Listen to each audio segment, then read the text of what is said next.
Politicians और bureaucrats को commission, doctors और केमिस्ट को कमीशन, केमिस्ट को 35-40% कमीशन, डॉक्टर को 25 से 30% कमीशन, पॉलिटिशियन ब्यूरोक्रेट्स को 10-15% कमीशन। तो आप सोचो कंपनियां कितना कमाती होंगी। मैंने भारत में दवा बेचने वाली टॉप 10 कंपनीज की बैलेंस शीट कैलकुलेट की।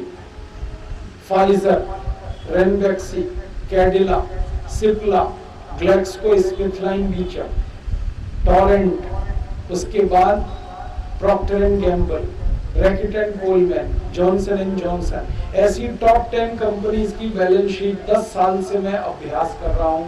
तो आपको सुनकर आश्चर्य होगा, एक एक कंपनी का प्रॉफिट मार्जिन 20,000% है, 20,000% एक एक कंपनी।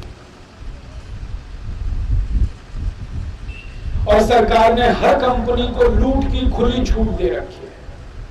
हमारे यहाँ एक पॉलिसी चल रही है, उसका नाम है ग्लोबलाइजेशन। ये 1991 में शुरू हुई। इस ग्लोबलाइजेशन का अगर हिंदी में मैं आपसे अनुवाद करूं, लूट की खुली छूट, ये है ग्लोबलाइजेशन। पहले हमारे देश में एक कानून होता था, उसका नाम था DPCO, drug price control order. इस कानून के आधार पर क्या होता था, जो एसेंशियल मेडिसिन होती हैं, जो बहुत आवश्यक दवाएं होती हैं, उनका प्राइस गवर्नमेंट फिक्स करती थी। और चूंकि गवर्नमेंट प्राइस फिक्स करती थी, तो गवर्नमेंट में चिकित्सा वैज्ञानिक होते थे जो प्राइस फिक्स करते थे। और उसका प्राइस फिक्सेशन का फॉर्मूला पता है क्या होता था? जो कॉस्ट ऑफ प्रोडक्शन आएगा उसमें 15% और ऐड करके एसेंशियल मेडिसिन का प्राइस फिक्स होता था। डॉक्टर मनमोहन सिंह जब इस देश के वित्त मंत्री बने 1991 में, तो इन्होंने ग्लोबलाइजेशन की नीति लाई और डीपीसीओ का कानून खत्म कर दिया। परिणाम क्या हुआ? अब एसेंशियल मेडिसिन का जो प्राइस फिक्स करने का काम है वो कंपनीज खुद करती है। और कंपनीज प्राइस कैसे फिक्स करती है? कोई टैबलेट 2 पैसे में बनती है, उसका प्राइस 20 रुपए होता है। कोई इंजेक्शन 3 रुपए में बनता है, उसका प्राइस 350 रुपए होता है। ये जो ग्लूकोज की बोतल आप चढ़वाते हैं ना अपने, ये 6-7 रुपए में बनती है और इसका प्राइस 70-80 रुपए से लेके 250-300 रुपए कुछ भी हो सकता है। मैं आपको एक जानकारी देना चाहता हूं जिस पर आप बहुत हैरान हो जाएंगे। हम जब एंजियोप्लास्टी का ऑपरेशन कराते हैं ना, तो एक स्टंट डाला जाता है।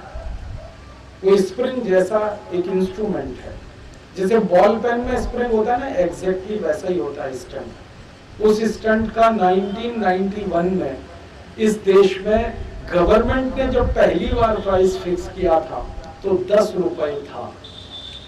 अब मनमोहन सिंह ने वो कानून बदल दिया। अब वही स्टंट आपको डाला जाता है 1.5 लाख रुपए में, 1,50,000 रुपए। और जब आप जाते हैं ऑपरेशन के लिए, एंजियोप्लास्टी के ऑपरेशन के लिए, तो डॉक्टर आपके साथ ऐसे निगोशिएट करता है जैसे भाजी पाला खरीदने आप आए।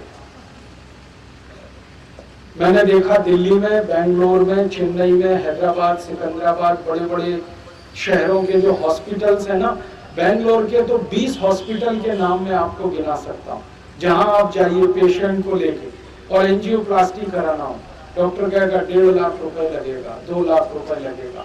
मैं उसके साथ कहता हूँ डॉक्टर नहीं, इतना पैसा नहीं है। तो 1.5 लाख से वो कहेगा अच्छा 1.25 लाख देना। फिर मैं कहता हूँ इतना भी नहीं, तो फिर कहता अच्छा 1 लाख देना। फिर इतना भी नहीं, तो कहता 75,000 देना। फिर इतना भी नहीं, कहेगा 50,000 देना। और अंत में घिसते घिसते घिसते घिसते 17,000 रुपये आ जाता है। हाँ, और कहता इससे नीचे नहीं जा सकता, इससे ज्यादा प्रेशराइज मुझे मत करो। मैं कहता हूँ इसमें भी तो फायदा है। कहता वो कैसे? मैंने कहा स्टंट तो 10 ही रुपए का है, तुमको तो 17,000 मिल रहा है। तो वो कहता जोर से मत बोलो भाई, सब लोग सुनते हैं इस बात को।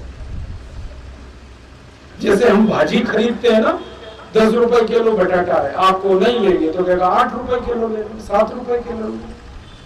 और अभी तो बेंगलोर में कई डॉक्टर्स ऐसे हैं जिन्होंने पैकेज दे रखा है, एक एंजियोप्लास्टी करो तो एक फ्री, एक पर एक फ्री, आओ कटवाओ अपने को, एक फ्री में काटेगा, एक का पैसा देगा। ऐसा धंधाखोरी इस बिजनेस में आ